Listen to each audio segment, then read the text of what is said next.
What if you could harness the power of a church staff without the church staff budget? And what if that budget were close to $0? Well, Pastor, you actually can, and I'm going to show you how. Whatever your reservations may be, there's something here for you, plus a little bonus. A while back, I was reading a book on becoming a better preacher, and it suggested the importance of having a preaching team. These people would help brainstorm topics, help with research and crafting memorable points, and work to extend the life of your sermons by converting them into Bible studies and devotionals. Of course, as a small church pastor, my first thought was, wow, where would I even find these people? In the last year, though, I've found that team, and it turns out that they're available on your computer. A lot of these tools that we're getting into today are AI-based, but don't run away and grab your pitchforks yet, because the goal here isn't to remove the Holy Spirit from the equation, nor is it to sit back and hire Pastor ChatGPT. But just as most of us pastors use tools that weren't available 50 years ago, like a computer, Logos Bible software, video presentation software, and the like, we shouldn't be so quick to dismiss AI as a tool without truly considering it for what it is. So without further ado, let's look at your 5 newest staff members.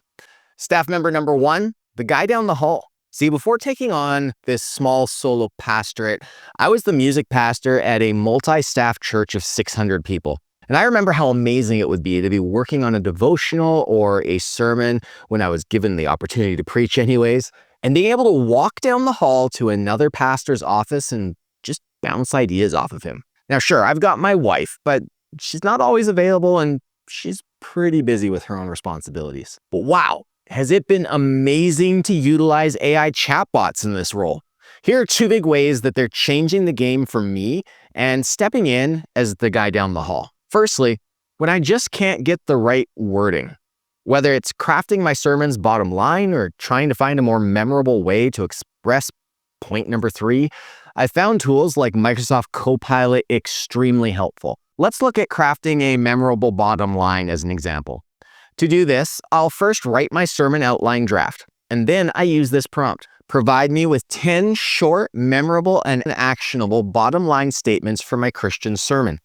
They should each be no more than 1 sentence long and based on the following sermon outline. Paste your outline here. Copilot will give me a list of possible bottom lines matching these criteria, and then if I don't quite find what I'm looking for, I'll just give it follow-up prompts such as, I like the imagery in option 4, but I really want it to focus more on the topic of God's gift of grace that was highlighted in the sermon. Please give me 5 new options based on these criteria. And guess what? It will do it.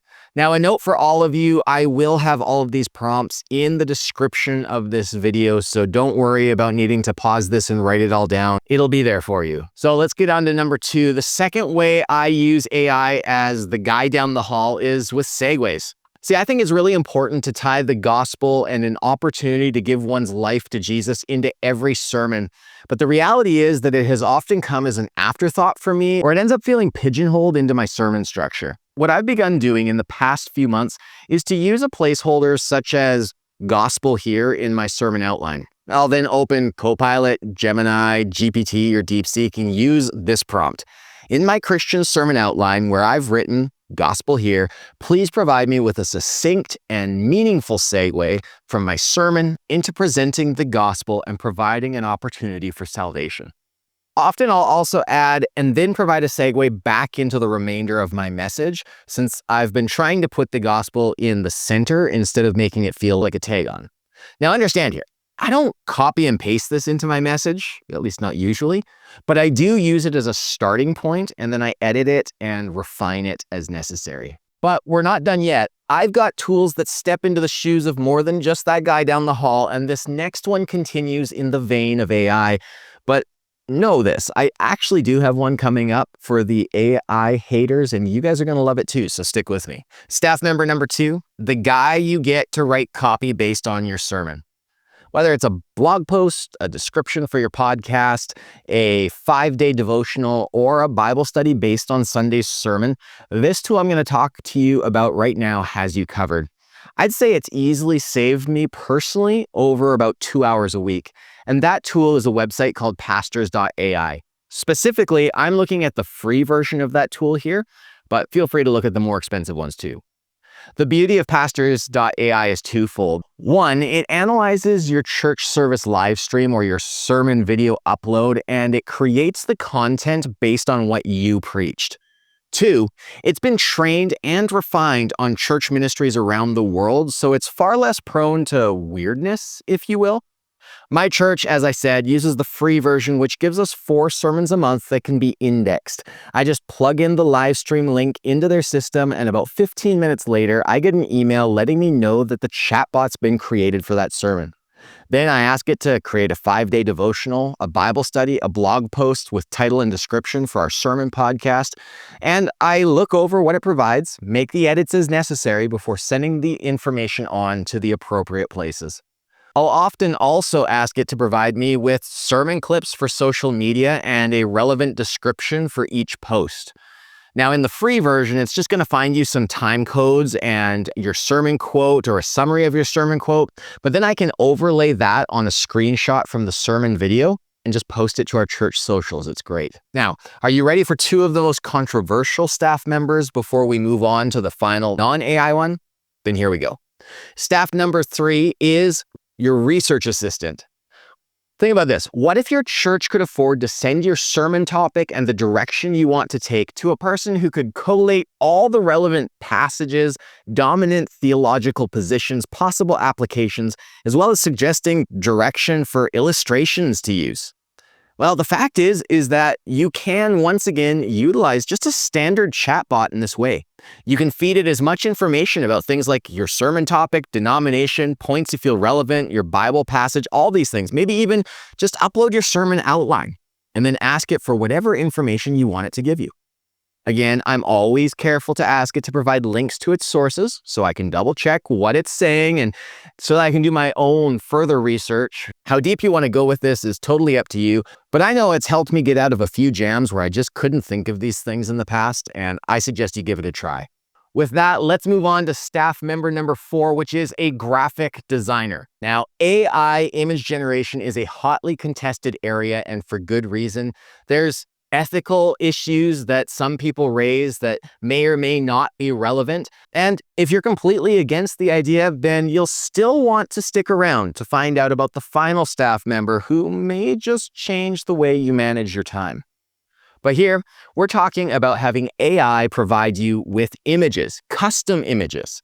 There are a ton of services that will help you to do this, but the costs and usefulness of them can vary greatly, and new ones are always coming out.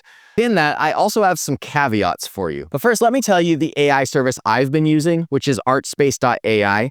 I've found that they provide me with the feature set that I need, and they seem to perpetually be running a lifetime access option at what they call a discounted $77. And so with Artspace, I'm able to select an image size and then tell the computer what I'm looking for it to create.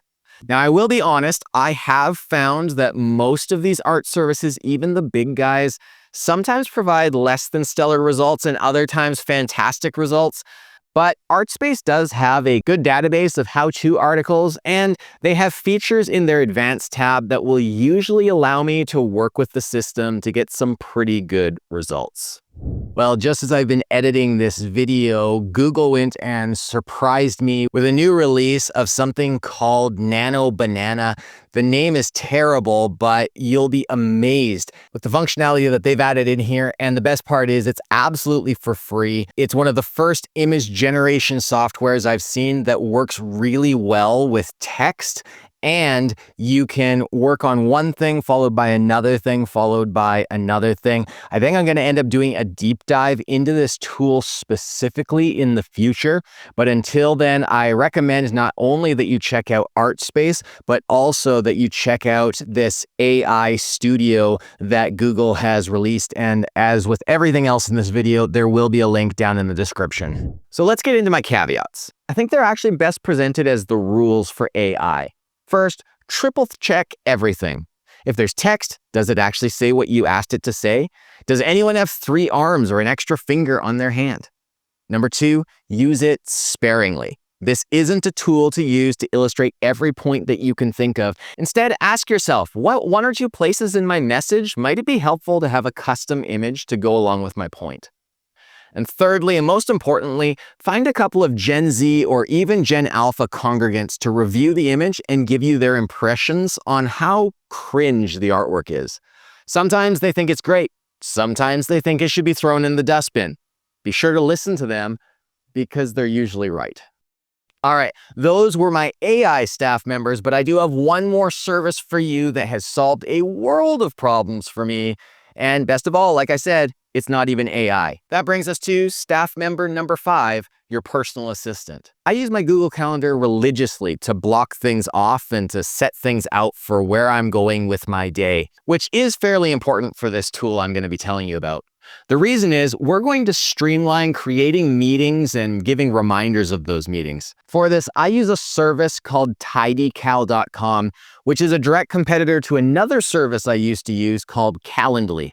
These services allow you to create various meeting types, lengths, and availabilities and provide you with an auto-updating web interface where congregants and others can be directed to place themselves on your calendar without accidentally double booking yourself and without 30 emails going back and forth.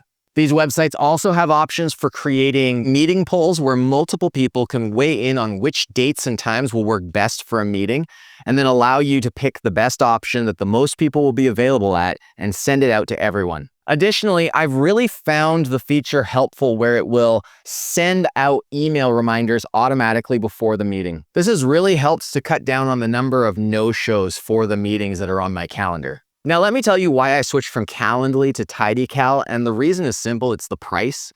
Calendly was costing me over $100 a year, whereas TidyCal has a lifetime license that's only $29.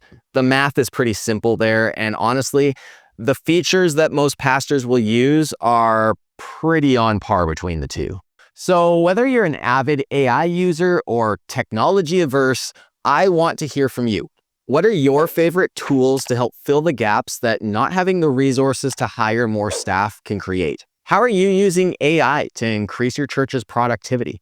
Go ahead and drop your comments below. Be sure to subscribe to make sure you see the next video. And remember, all of the prompts used today are in the description.